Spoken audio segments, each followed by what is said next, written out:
He slides the bar over to the side, one weight starts to slip off, and he's able to squeeze out. So although IShowSpeed is a comedian, this would not be funny if it didn't end so well.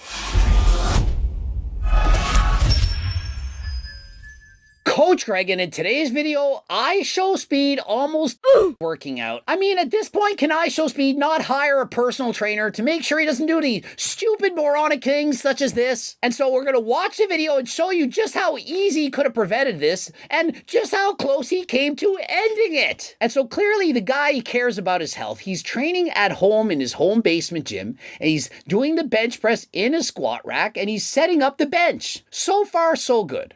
But notice the safety racks on either side. They're set very low, in fact, lower than the bench. And so perhaps that was a proper depth for when he squats, but on the bench press, the safety racks need to be above the height of the neck. That way, if you can't press the weight up for whatever reason, for example, you get injured, you tear a pec while lifting the weight, or it slips out of your hand and drops on you, or perhaps you're simply fatigued, you can't bang out that final rep. You're just training too hard and you can't get it. The safety rack can save your life. That's what it's for. And in fact, all bench press machines in commercial gyms should have the safety rack attached. In powerlifting, it's often happened where you're going for your 1 rep max, the weight drops on your face, your neck, your ribs. People get seriously injured, breaking ribs, their teeth, and it could potentially end them if it lands on your neck. And don't forget, despite the fact you have a spotter can't catch a 1 rep max. They're not that quick. And so do you really want to put your life in the hands of a spotter who might be checking out some pretty girl walking by?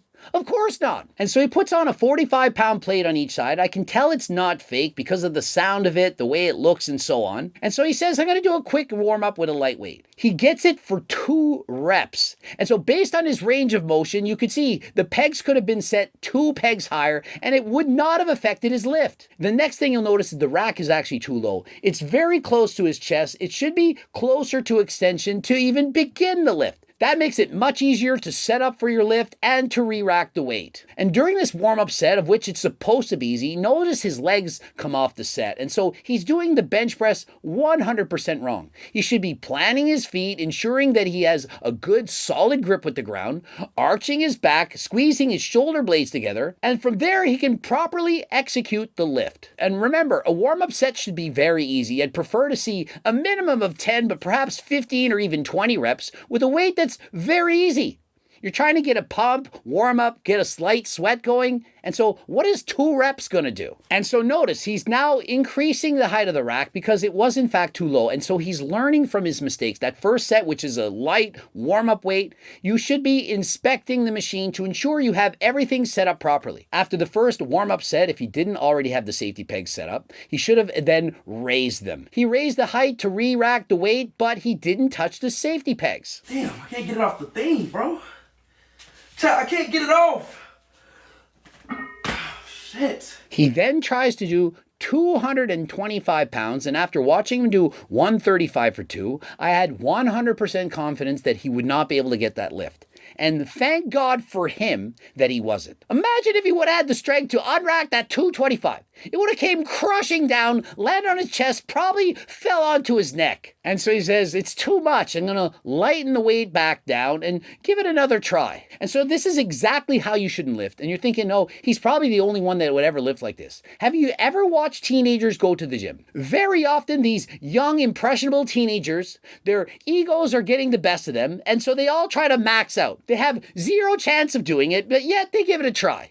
They're lucky if they don't get hurt, but oftentimes they do get injured. So please leave your ego at the door, increase your repetitions, and that will give you an idea of how strong you actually are, in the real world. Okay, and so he takes off 1 plate on one side, adds a couple of 10s, but forgets to take off the plate on the other side and adds a couple of 10s. That causes an undistribution of weight. There's more weight on one side than the other. Now listen, I'm not going to pretend to have never done this before. I have in my life probably done this a dozen times. I've misloaded the bar, put more weight on one side than in fact the other.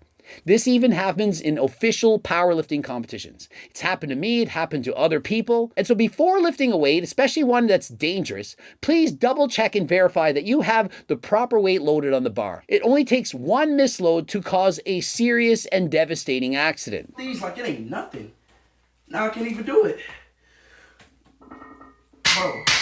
Is this like, why does this feel more heavier? Remember in Sesame Street when you're 5, 6, maybe 7 years old? Say, which of these things is not like the other? Can you spot the difference? Let's play Spot the Difference. And you look at the different cards and say, oh, I see the difference. There's a squirrel in that picture. There's no squirrel there. They have to make a new episode of Sesame Street for IShowSpeed. Is there the same amount of weight on this side as the other? No, I see 2 45-pound plates and 1 10. That side there's only 1. 5-year-olds can do this. Oh, stupid. Oh, that's why. And so for me, that is in fact something stupid. If you're a smart individual and you fail to take any necessary precautions, you just do your thing and you don't give a shit, well, to me, that is stupid. And so finally, now has the correct weight on the bar, the same on each side, it's 155 pounds. But remember, he hasn't increased the height of the safety rack. And so if he can't get this weight or he goes beyond failure, can't do it, it's gonna come crushing down on him.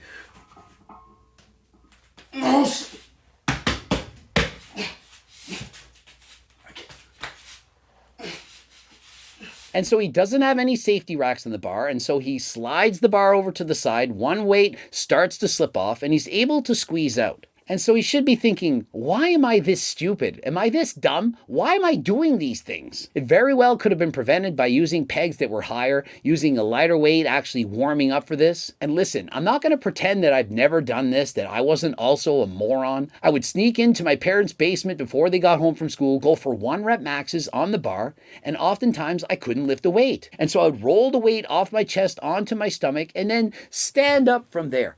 Oftentimes very difficult. I remember one time in particular trying to bench press close to 300 pounds, couldn't get the weight.